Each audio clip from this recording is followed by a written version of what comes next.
বোৱাৰী অ বোৱাৰী কি কৰি আছা তুমি ইয়াত? মা ৰিলছ বনাই আছিলো। চোৱাচোন বোৱাৰী কোন আহিছে। আহিলে বাইদেউ। সাবিত্ৰী আহিলো। বাপা নাই নি ঘৰত? নাই বজাৰলৈ গৈছে। আহক।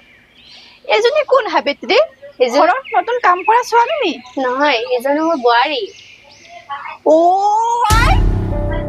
এজনী বোৱাৰী? তাই সোনকালে মেখেলা চাদৰটো পিন্ধিবলৈ কোৱা।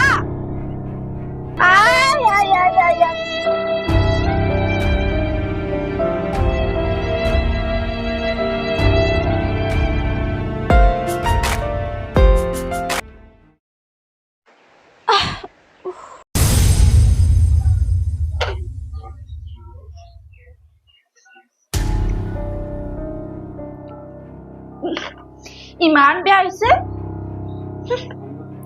বোৱাৰীকে চাহকণো বনাব নাজানে নি?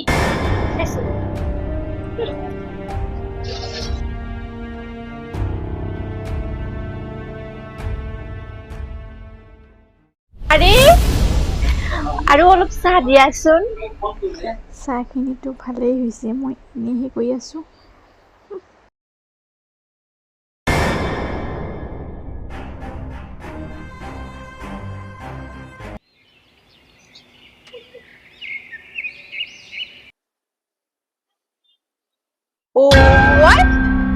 আজিকালি কি কলিযুগ বাই।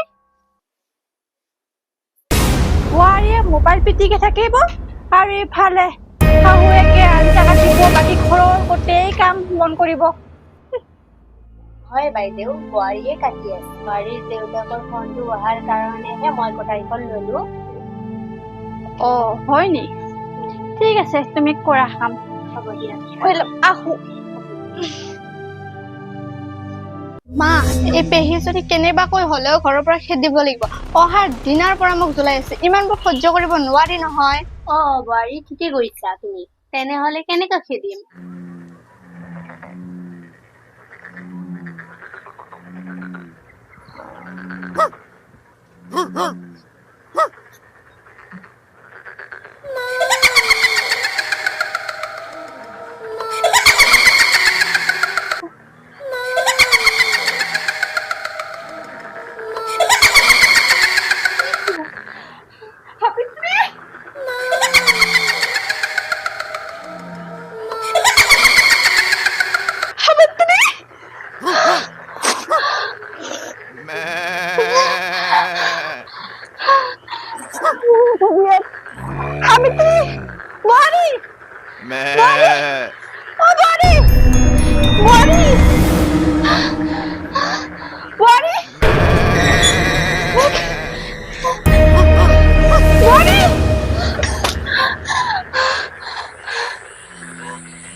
মা, পেহী গ'লগে।